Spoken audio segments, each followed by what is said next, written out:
যে এই জামাটা আজকে আমি পরেছি, এটার দাম প্রায় 2.5 লক্ষ টাকা। এটা আনসারের একটা ড্রেস। আজকে গোল্ড লাইভের জন্য স্পন্সর করেছে। আমি যখন বিয়ে করেছি, আমার হাজবেন্ড কিন্তু তখন ঢাকা বিশ্ববিদ্যালয়ের স্টুডেন্ট ছিল।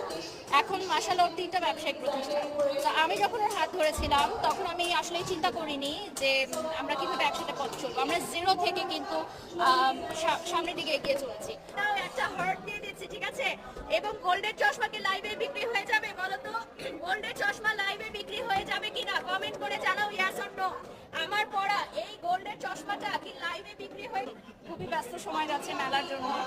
ভালো লাগছে যে সবার একটা মিলন মেলা হলো। বেশি ভালো লাগে যে সব ব্র্যান্ড প্রমোটারদের একসাথে দেখা হয়, সব ব্র্যান্ড ওনার্সদের সাথে দেখা হয়, সেলিব্রিটিসদের সাথে দেখা হয়, ভালো লাগে। আমার আগে ডায়মন্ড প্রিয় ছিল, বাট এখন গোল্ড অনেক ভালো লাগে। গোল্ডের লাইফ করতে করতে এখন গোল্ড করতেও ভালো লাগে। আমি নিজেও অনেক গোল্ড কিনি।